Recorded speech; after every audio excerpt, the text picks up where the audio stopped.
That's you. You're the host.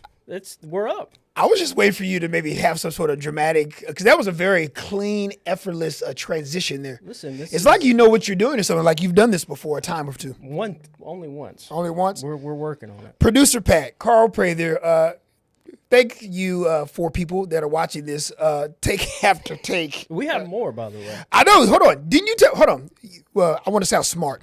Did you tell me how many impressions and views did we have for the first one that we did live on live YouTube? And we had 100-something views on the YouTube. Okay, I'll take it. And then somebody in another foreign country downloaded every single one of our episodes. Yo, shout out to you, ma'am or sir. Listen, I think it was a bot. Oh, I think it was a bot. I don't think it's a real person. Hey, AI's taking over the world. We'll bring the AI. Somebody will have a robot or something in here to come in here at 48. We need to interview somebody. I know. AI specialist. We do. Take after take. Second episode live streaming where you can watch a video across the world. Intergalactic. They may have it in Mars. I don't know. They got water up there, so there's that. Pat, we did not do a podcast live stream last week.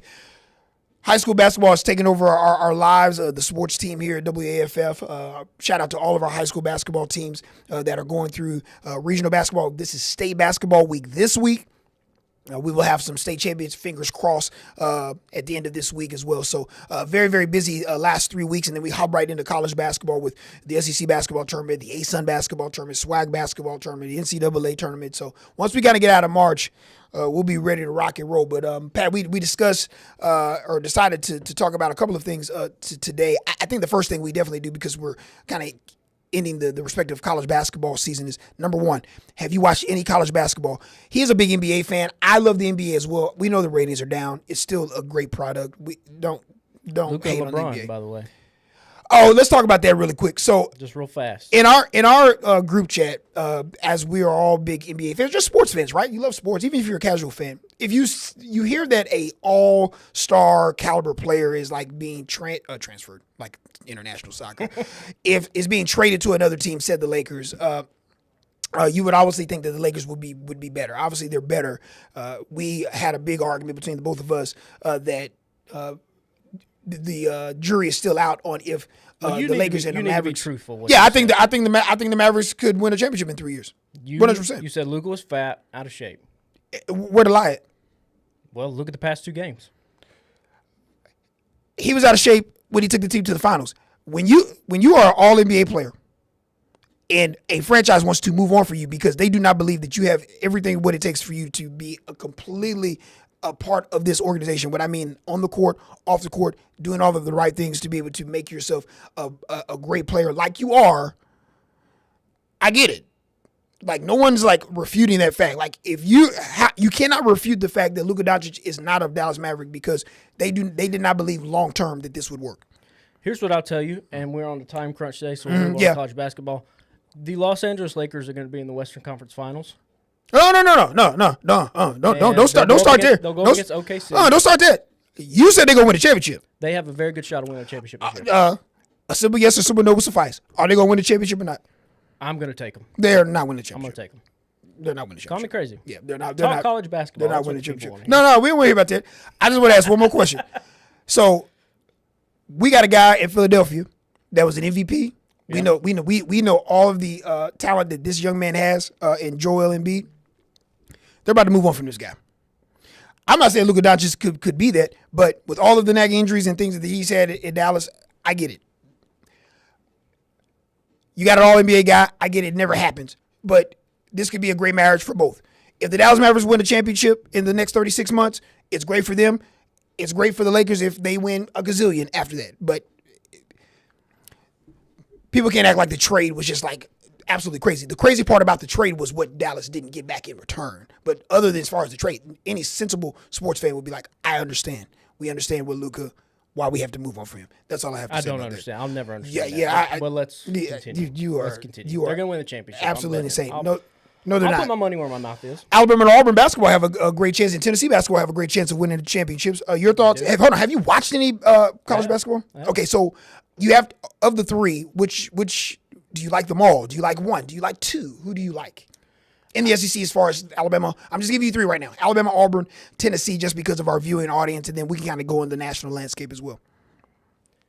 if Alabama plays the way they have played these last 2 games, shoot the lights out of the ball. Yeah. Obviously, nobody's going to beat them. Nobody's going to beat them? Nobody will beat them. They're first right now in points scored in the country. Yeah. However, they are 349th points against. So Correct. The defense leaves something to be desired. Yes. But if they shoot 49% from 3, they're going to win the championship. Now, will they do that over a consistent run? Probably not. If you gave me Auburn and Duke versus the field, I think I would take Auburn or Auburn and Duke against the rest of the field. I like that. I think Auburn and Duke have been the 2 best teams. We obviously, you didn't know that when we started the season and kind of maybe even got into the first couple of months of the year and even heading into the new year in January. But I think that it's not easy. I think we have 20 some odd teams I believe that truly can win it. But I think there's just 2 teams. I don't know who's number 1. Who cares who's number 1 in the country? That's all mere semantics. That's for us to talk about. We're worried about seeding and number 1 seeds and overall seeds. Auburn will be the number 1 overall seed. I think they literally could lose the rest of their games and they're going to be the number 1 overall seed.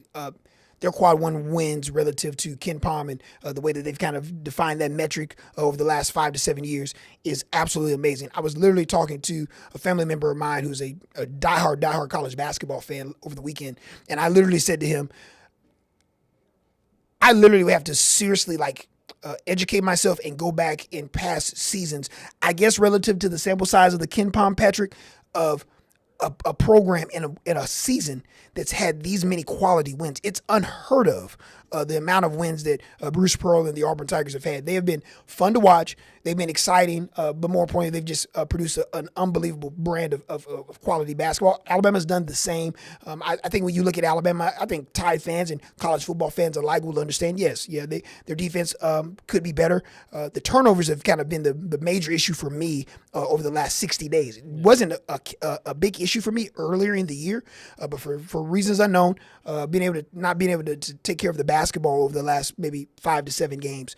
So that is a bigger concern to me than them and what they give up on defense. With all of that said, if they play the style of offense that they are able to kind of manufacture and what Nate Osis loves to do, shoot threes, dunks and layups, really no twos, and they score the way they score, there's no reason why they can't be back in a Final Four for the 2nd straight year. I would take Auburn right now in the SEC as my favorite. I love Florida, and I know everyone's going to be like, oh, they just lost to Georgia. Well, welcome. This is the SEC. It's like a death match each and every Tuesday and Thursday and Friday, or Saturday rather. So I love the Florida Gators as well. I love Tennessee. I think we Tide or Vols fans would love to see them be able to score it a little bit more efficiently from deep in the perimeter.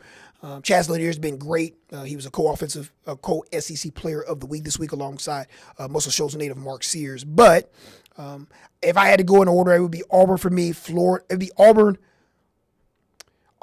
slight edge to Alabama, Florida, Tennessee would be my 4. And then you can kind of go into the next wave of that. I like Mississippi State, even though they got their doors blown off last night. But yeah, Alabama, you score 111 points, you knock down 22 threes, you ain't losing. Yeah, so I get it. Nobody will beat them. Alabama's remaining schedule, they're at number 5 Tennessee, home to number 3 Florida, and they are at Auburn to close out the season. Of course, we haven't even talked about the conference championship tournament. That's going to be a gauntlet in and of itself. Yeah, that's just must-see TV, whether you're going to be there, whether you're going to watch it on TV. Obviously, Jay Billis said I happened to hear him on some sports talk probably about 3 weeks ago. And he literally said, if you win the SEC conference tournament this season, it basically is like a de facto national championship just because of the quality of teams that you're playing, how you're going to play, and the format that you're going to play. Here's the one issue that I have, though, P, that I've discussed with just college football fans or college basketball fans and fans of the game. Jay mentioned it too, and Jay Billis mentioned it, and it just dawned on me. I just wonder, relative to the style of play on a night in and night out basis within the Southeastern Conference, if once we get into the tournament format, the field of 68, if said style of play will be able to translate. And what I mean by that is officials being able to call the game as they've been able to call it within the league. We understand that it's been a physical league. Defense has been rough and rugged for the most part for all of your teams there. As fans can be accustomed to, Let them play has been kind of a big moniker there throughout the season. What happens when you're in the Midwest region or the South region and you're having different types of officials there? How tight will the whistle be? That is a concerning thing for me. It sounds crazy, but it does concern me relative to the teams and as well as they play, especially in those early rounds. You're a 1 seed. I think you'll be okay. Your first game, maybe have a little issue with the 8-9, but then that second weekend as you get into the regional format of it, Sweet 16 and the Elite 8, and then, of course, the Final Four. It does give me a little pause for cause just to see how these teams within this league are going to be officiated as we head into March Madness. Yeah, right now a lot of the things that I've seen, the SEC could get anywhere from 11 to 13 teams in the tournament. I remember I believe it was the 2010-11 year or 2011-2012 year in the Big East. It was the year the Louisville Cardinals, as a Kentucky native, won it, and they had 11. And that was the most in the history of the modern era of college basketball for bids within a conference. I think the SEC is going to get at least 12. I think they're going to get 13. Georgia, you get a big victory against Florida yesterday. You have a Arkansas team that got a big win against Missouri last Saturday at home. They were on the bubble. I think Joe Lunardi had them as the last four in coming into this week. I just find it hard to believe with a quote-unquote soft bubble that the SEC does not get 13, and I think they'll have the record this year, and rightfully so. I think that any of these teams can get to a Final Four. More importantly, I think more than half of the league will potentially probably get to the second weekend. And that's all you want. You want to get to the second weekend and see what happens from there and kind of roll the ball out. Is there anybody outside of the SEC that you like that you think has a real shot to win it all? Yeah, you mentioned them, and I may be a fan of a team in Durham, North Carolina. Could be. It's just speculation. It's just sources say. I think Duke can win it as well. Listen, the ACC has been not as great as it's been in years past. I think everyone watching can understand that. I think Clemson's a good basketball team. And there's still quality basketball in that league. I don't want to knock the league as a whole. But we know that fans of college basketball understand that the Atlantic Coast Conference is not what it has been in years past. I think Duke is fantastic. Two things. The defensive effort from the team has been outstanding. And obviously, you arguably have the player of the year. I think it's a two-horse race between Cooper Flagg and Janai Broome. Depending on whoever wins it, I would be okay whoever wins it. I think they're more than deserving to be the player of the year. But the team defense for Duke, the myriad of ways they can score the basketball, and then more importantly, I always call it, whether it's college football, college basketball from the collegiate level, when you have an eraser and a guy that can kind of go get you a bucket, that's a huge deal. And I think Auburn has that with Janai consistently as he comes back from that ankle. But I love Duke. I think Duke is fantastic. A couple of other teams that I've been really impressed with. I don't know if anyone's been paying attention. Hopefully you'll be able to kind of catch this team as they get into their respective conference tournament, but I love St. John's. I had an opportunity to watch them a couple of times this year. I did not get to see them play UConn on Sunday. I watched them play DePaul earlier last week. But Rick Pitino is doing it yet again. Just a bunch of guys that can play defense. They don't shoot it well from three. I think coming into last weekend, they were 23%, Patrick. But they still are efficient enough scoring the basketball and turning their defense into offense that listen, if you're any team within said bracket or region, that's a team you do not want to face. They could very well go on to a Final Four with the quality of guard play that they have as well. Like Iowa State, just need to see them get a little healthier, put up a valiant effort against Houston last week on the road in H-Town. They just got to get healthy with their guard play and a couple of other players. So Auburn, Florida, Bama, Duke, Iowa State, St. John's. I think Tennessee's more than capable of getting to a Final Four and playing for it all. I just would love for them to get a little bit more help from the perimeter outside of Chaz Lanier to be able to knock down some buckets. But Rick Barnes is just doing it again. I don't think we give him enough credit. I think we think some may look back at his Texas days, Patrick, when he was at Texas and maybe quote unquote underachieved. I do not believe that. I think he's as fantastic of a coach as what we have in all of college basketball. But I truly believe, P, that we have, I would say 10 to 15 that I could truly believe that like that could win if I went down, quote unquote, the AP or the coaches poll and look. Do you have that up? I was going to look really quick just to see, but Yeah, no. I have the top. I got the top 10. Top 10? Tell me. Can I sell you on a team though, real quick? That you Sell me. What about these Houston Cougars? Okay, so I love. Number 1 in the nation in defense. Yes. Stifling, athletic. Yes. Get up and down the floor, Yes. run. They were a Final Four pick for me a year ago. I really like them. It goes back to, okay, so here's a little prerequisite for me loving college basketball. And this is just, I don't know college basketball from a hole in my head, right? But you're listening, the 4 people who are listening to this. Here's my prerequisite for the NCAA tournament, the Field of 68. I believe that any team that wins a national championship has to have a myriad of tools in said toolbox. What does that mean? It means that I need to understand. I need to know that if you can't score the basketball, you're having a bad night from the field. Can your defense kind of carry the day? If your defense is not playing well, can you be able to outscore said team and be able to kind of pick up the pace from an offensive standpoint? Can you manufacture offense? If said things that you do well on offense don't work, can you still find ways to manufacture some offense some other type of way on the floor, whether it's your half-court sets, in transition, fast break points, the whole 9. So I think there's about 3 to 5 different types of tools that I like to see for a team. And if you can kind of encompass all of those, Patrick, that makes me believe that you can win it. I think Houston can, but the big concerning factor for me is, can they score well enough? We know they're rough and rugged. We know Kelvin and those guys are going to do a fantastic job, in his staff. We have a young man on that team, Chase McCarty, that's a freshman on that team, so best wishes to him. But I love Houston. I think they're the class of the Big 12 outside of Iowa State, and Iowa State gave them all they wanted last Saturday, Patrick, without their key guard. Made it a game when it really should have maybe kind of gotten away from them. I just need to know if Houston can be able to manufacture some offense. And if they're able to do that, look out. I think they can indeed do that. But if I had to think about a team that, like, bar none, absolutely, I would expect them to be in the Final Four. I don't know if I can say that. But once again, I'm not acting like they couldn't do it. I just hadn't seen thus far this year to be able to manufacture at the clip offensively from the games that I've watched. Not watched 10 the Houston Cougar games. I have not.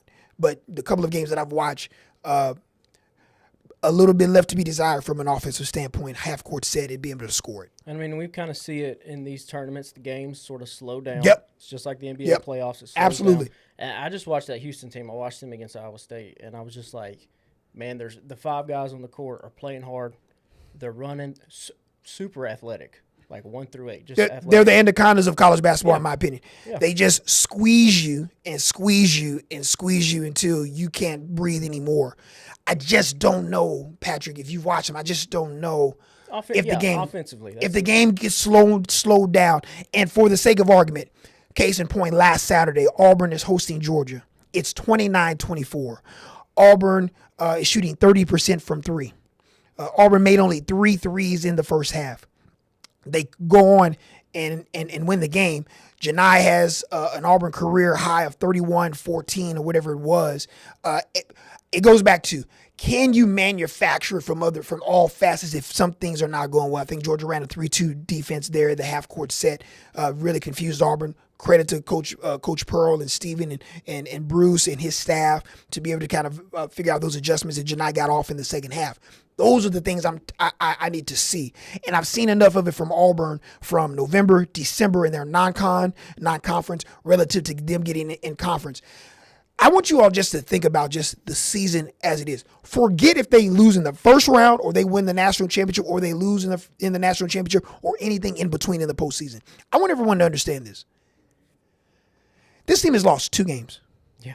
And the 2 teams they've lost to are in the top 3, y'all. Yeah. What? One of them's on the road, and one of them's to a team that literally could have had a cup of coffee at number 1 had they maybe not lost, a couple of weeks before. Auburn was just so far and away. There was a first conference loss that they lose, and it's still a competitive game. Florida and Duke are your only 2 losses. You got 1 loss in the league, and it's to the number 3 team in the country. Do what? It's historic, and it's just been fun to be able to watch this group from start to finish thus far, be able to play the way that they played, man. It's just been fun to watch. Shout out to Denver Jones, who's a Newmarket, Alabama native here in North Alabama, Buckhorn High alum. Super happy for him and his family. He's been outstanding the last month, especially for them. Doesn't get a lot of credit for his defense. But he's played well, and of course, Mark Sears, we know how well he's played for Alabama as well. So, the irony of it all is, here we are in the heat of the conference race, heading down the stretch, and the starting point guards for Alabama and Auburn are from North Alabama, which is super cool, and it shows that I am old as you know what, that I was able to cover those kids in high school, and now they're young men. And the confidence that Auburn has, right? You saw it in that game against Alabama Yep. a couple weeks ago. Yep. They were like, we're the number one team in the country, and we're going to prove it. Yeah, and listen, I think a lot of it has to do with kind of mentality from the jump under Coach Pearl, under Bruce. And I think a lot of it also has to deal with when you've kind of played the non-con that you played, Patrick, they went everywhere. They played everyone. And you start kind of sizing yourself. It's like, look, look, sprayed your finest Old Spice and Brute on. You smelling good. Back in the day when you was about 13, 14, smelling yourself, looking good. I used to have some waves. My hairline used to be right here to my eyebrows. Patrick used to have that comb. You used to comb it, get that gel, that bed head in there. I don't know if that ever happened. You had some bed head, dog. You had some product in your head. Yes, you did. Oh, my head or yeah, your head? Oh, yeah. No. Culturally, fam, I couldn't put the bed head in there. I had that good grease in there, boy. That good Murray's. Man, you feeling good when you was in high school and stuff like that. Junior high, you smelling good, feeling good. You think that Auburn is just the confidence that they play with. Long story short, is just there's a point here. There's a point. I'm gonna all have all these Carlisms throughout this thing. I just love their confidence. Bama plays with confidence too. I'm not taking anything away from them, but it's just the swag and the confidence of believing that media and fans of college basketball and those alike believe that you're the number one team. You've played like it from start to finish this season, and that's what's been impressive. And however you want to play. They can play you what you want to run, we can run. You want to slow it down, play defense, we can play defense. Goes back to what I was meaning about the tools in the toolbox once you get into the NCAA tournament. I was yesterday at high school basketball, I had a friend, we were discussing teams, college basketball. College basketball, to me, over any sport, and it sounds crazy what I'm about to say, but I love boxing. I'm a diehard boxing fan. So I always think that college basketball correlates to boxing because there's an old adage in boxing that says styles make fights. And I believe in college basketball, that's the deal. If you have those type of tools in your toolbox and a team wants to kind of grind you out, teams want to kind of pick up the pace, I need a team that can kind of encompass all of that. Doesn't guarantee that you're going to win it. Things happen. But for the most part, those teams to try to win 6 in 3 weeks, normally they're able to have all of those things happen. A bad shooting night, a bad first half shooting, a bad second half shooting, and be able to hold on. Your defense kind of puts you back in the game. Your transition defense, your fast break points, your in the paint points, deflection. It's a lot of things that kind of come into, and you need to look at your team. Whatever team you root for, your favorite college basketball team, or teams that you kind of look for from afar, just go down that list. What can they do? And are there any initial deficiencies that you see in that team that give you pause for cause before we head into March? And with that, we got to get to a break. We ain't got to get no breaks, man. We got to pay some bills. We got to pay some bills, and I guess we're going to do NFL draft. I'm down. When we come back. All right. Stick with us. 60 seconds. We'll be right back.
Welcome back, Take After Take.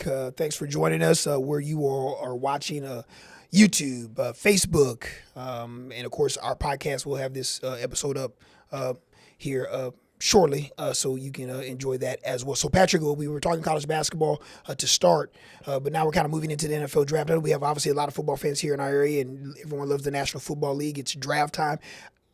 I think that the preseason of the NFL and college football and NFL draft time are the most exciting times outside of, obviously, the games. But I think the NFL draft, people just fall in because everyone, for the most part, if you're a football fan, you probably have a professional football team that you root for. Yeah.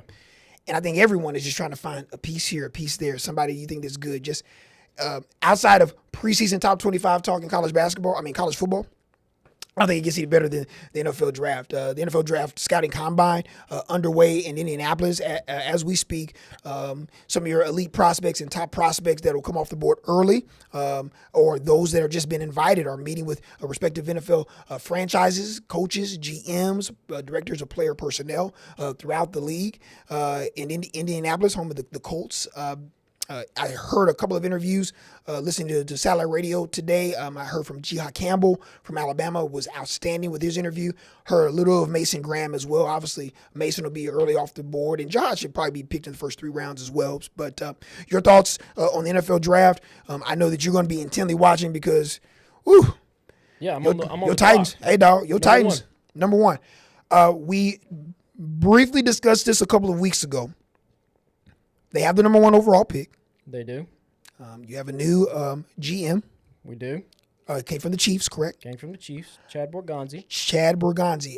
I do want to ask you, what say you? You're a fan. Let's just say, put on your GM hat. What do you do with the first pick? Do you keep it? If you do keep it, who do you take? And then if you don't keep it, what would you like to do with said pick? If I was the GM, don't say nothing crazy, too, before you go. I'm keeping this pick, and I'm taking Travis Hunter. Okay. I think it is absolutely insane Yes.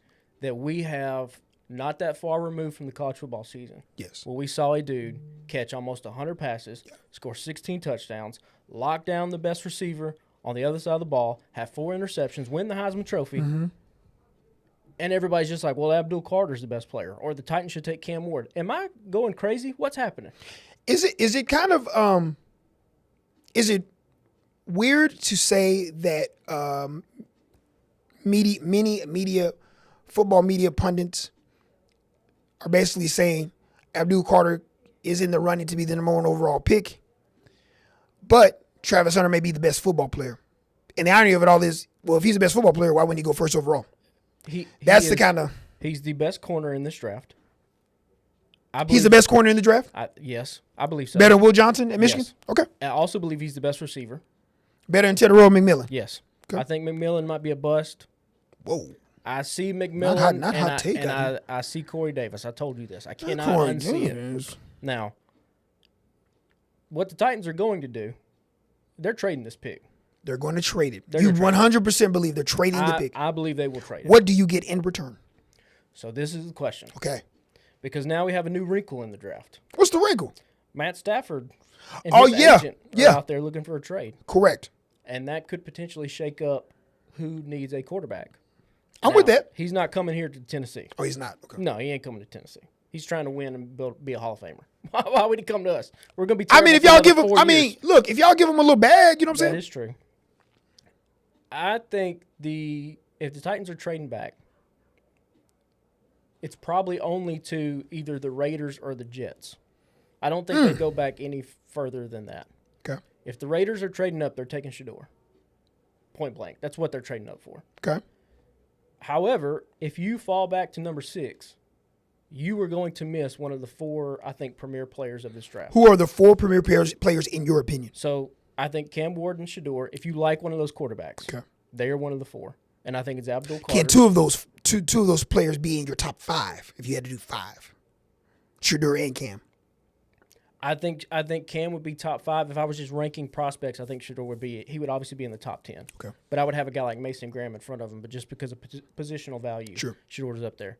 And then you have Abdul Carter and Travis Hunter. If you go back at 6, you're not getting Hunter or Carter or Mason Graham or Will Campbell, all those guys will be off the board. So what do you do if as a fan? My question is, let's just say for the sake of argument, just here we're just bantering, just two young kids, just talking about sports here. That's you ain't lying. I'm trying to look where my knees and stuff was creaking and stuff coming up in here. You're also late, by the way. Yeah, but that's it. It's the story of my life. I told you. 2 o'clock, 1:59. Yeah, absolutely. I'm just gonna let y'all know. There's gonna be a time I'm gonna come in here like 2:05, 2:10. Y'all just don't mind me. It could be a running joke. Carl's late. This we just going because it's gonna happen. I'm just telling y'all right now. Look. I like to give people forewarning before we even get to it. Don't be surprised. Don't be shocked. I'm probably just gonna walk in here. It may be 2:50. I didn't say 50. I said 50. 2:50. I may come in here with 10 minutes to spare. For the sake of argument, Patrick, Matt Stafford is interested in coming to Nashville, Tennessee. For the sake of argument, you can work something out where the Vikings don't want to franchise tag one Sam Darnold. For the sake of argument, Shah Khan and his franchise get out in the ether that Trevor Lawrence is available. If you were able to get any of those guys, one of those three gentlemen, would you rather bail out of the first to get that, or would you still want to hold steady at one and or try to figure out who you take if you drop back down to 6 or wherever you land in the first round? I'm not trading the number 1 pick for any of the quarterbacks that are not Cam Ward or Shador. Okay. I mean, I'm not going to do that. Okay. Now, would I give Los Angeles a 2nd-round pick or a 3rd-round pick? Like, potentially. I think I would definitely give him a 3rd-round pick to get Matt Stafford. I don't think Matt Stafford's coming to Nashville. I think if he goes anywhere, the Vegas Raiders are a very good landing possibility.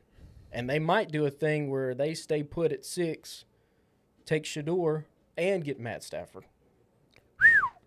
Because Pete Carroll is there. That's rich, P. And, I mean, if you have to give up a 2nd or 3rd-round pick to Los Angeles to get him, like, why not? But that's rich. If I am the Titans, I don't understand. We watched Travis Hunter play football the entire season. We've now seen 2 years of him. Correct. At Colorado. He's been the best player in college football. Just take him. So here's my question. If you're saying that, what is the holdup with one Shedeur Sanders, who's produced at every level of college football that he's played in, whether it's the FCS level and the great Jackson State University, historically black college university, Colorado. This notion that I don't think I've heard any experts thus far, because I'm kind of going to dive into it now, leading up to the draft. I hadn't heard any experts say that he doesn't have an adequate arm. I don't care anything about that. I just look. The film has told you what he is, and he is a elite prospect at that position. I don't know what this notion is that this guy, for the last, I've said it. I mentioned it to you even during Caleb's in the quarterbacks that what came out last year. He's not one of the 3 or 4 best quarterbacks in said game. If I put him somewhere else, how does he produce? But the tape to me doesn't lie. I mean, we don't have to lay out all the traits, but all of the things that you would want in a quality NFL quarterback, and then some, that kid has it. I've been a fan of Shedeur Sanders. I don't care if his name was Shedeur Johnson, and we never knew who Coach Prime was. I just look at the tape. Coach Sanders can't play for him. His brothers can't play for him. Travis Hunter can't play for him. What else do we need to see? In this notion, he holds the ball too long.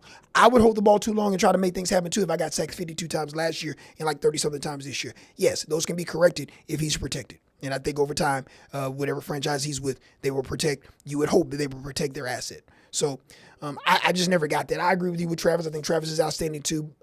He's more than worthy of being the number 1 overall pick. Here's some of the tea leaves that I've just been hearing relative to just media outlets and your new GM. For them to throw out the fact that Travis Hunter, they were saying that they believe Travis Hunter can play both sides of football, makes me believe that they really may just stay that pick and just take him. I hope so. Please let that happen. Please let that happen. And we've discussed this since preseason of college football when we started this podcast back last July in Dallas for SEC Media Days. We were discussing Travis Hunter. You just look at that young man, and I understand what we're saying. We don't have guys that play consistent snaps on both sides of the football. We've yet to see that in the modern era, at least. I just look at him and I just don't understand why not, how you can't try it. And I think, I remember we were both going back and forth about said owner or someone giving him a boatload of money with a rookie deal. Are you going to try that in the preseason? But I think you have to do that. And I think that the proof will be in the proverbial pudding once we kind of get into mini camp and training camp. And it'll start leaking out. This is how this works, y'all. You go to camp. The beat writers there at said franchise are going to be there. Your media from local TV and the national media are going to be there. And they're going to let you see what they want you to see as far as the viewing windows. But what's going to happen is the NFL insiders and all your favorite NFL insider, it'll start leaking out from players what's happening in camp. And if he starts ripping up the joint on offense and defense, it'll start leaking out. And then it'll become very obvious that, yes, he's going to play significant snaps week 1 and for the rest of the season and beyond throughout his early part of his career. As he gets older, obviously, he'll stay on one side, in my opinion. But, yeah, I think he's the best football player. Have no problem with him being number 1 overall. I just don't know what the Titans are going to do. I don't know what the direction of your franchise at all. I will ask you this. Is Will Levis on this team in training camp? And will he be the starter, in your opinion, knee-jerk reaction right now, week 1 of the 2025 football season? No, he'll be on the team, but he's not starting. Got it. He's not starting. Got it. I'm afraid that we're going to have Aaron Rodgers. That's what I'm afraid about. Why are you afraid of that? Because he's washed with a capital W. Okay. He's done. Okay. I don't want Aaron Rodgers on the Tennessee Titans. You out here throwing flames out here today. Well, it's like, you don't think he can play? Did we all watched last? Does the season, last right? does the last 5-6 weeks that matter to you? I think it was like 18 touchdowns, 8 interceptions. No, because when I asked you about the 4 weeks of Will Levis, you said that didn't count. I'm just asking. No, it doesn't count. Okay. Take Travis Hunter. Okay. Go find a bridge quarterback, somebody. Let Travis play both sides of the ball, and circle back around next year. We are not a talented football team. P, what are I'm putting you on the spot here. What are your picks in just throughout the draft, but more importantly, like the first 4 rounds? What do y'all have a lot of capital? We have a first, a second, and then I think we have 2 fourths, I believe, 2 fourths, and then we have a ton of cap room to go get people because we're not paying anybody. You're not paying anybody. Yeah. So, if I am the Titans, though, I'm leaving with either Hunter, Abdul Carter, Cam Ward, or Sanders. I'm coming out of this draft with one of those 4 players. Okay. And I don't know if you trade back at 6 if you get one of those. Because let's say, for instance, they trade with the Raiders. Okay. And they go back to 6, and the Raiders jump up to 1. Yeah. That means the Raiders are taking either Cam Ward or Sanders, whichever one they like. Yes. The Browns could potentially take the other quarterback, or they could take Travis Hunter. Yes. The Giants could take one of the other 2 quarterbacks or take Travis Hunter.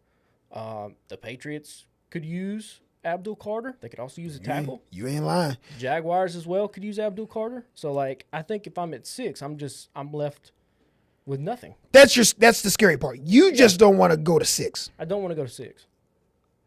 But you'd be willing to trade with anyone between 5 and 2.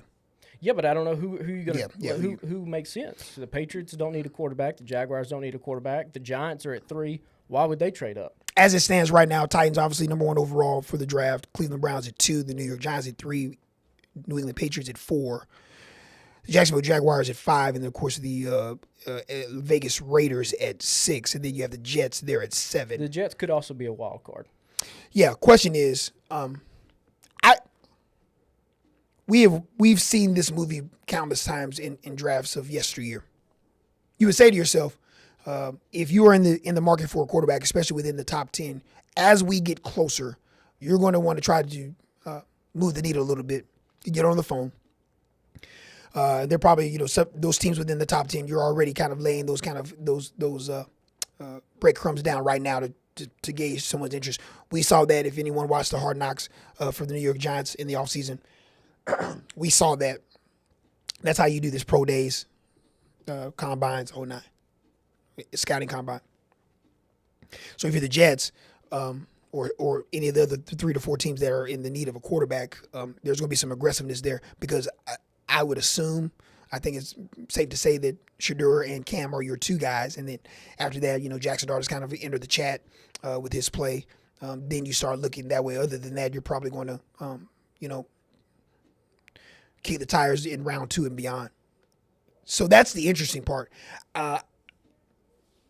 knee jerk right now, put me on the spot. I think the Titans stay at 1. And I think that they say to themselves, we're not winning the Super Bowl in 2025. We're more than likely not going to the playoffs in 2025. Let's get the best available player that can help us in a myriad of other positions. Let's spend a little money to see if we can get some mid-level, I would say mid-level exception type guys that can help potentially to make you competitive. You want to be competitive, right? Yeah. And then after that, you kind of see where the chips fall. And with that, that's the show. We gone? Just like that? Take us home. Listen. Tell people where they can find us. You can find us. We're streaming. Podcasts are available. We will have this streaming available to you here momentarily as well if you're not watching live. But just tell everyone about it. Like, subscribe, follow us on any of your streaming platforms as well where podcasts are available. We enjoy doing it. We're going to have a lot of fun, especially as we get into the summer and college football as well. So an exciting times. We'll be back next Wednesday for another edition of Take After Take. For producer Pat, I'm Carl Prather. We'll see you back here next Wednesday.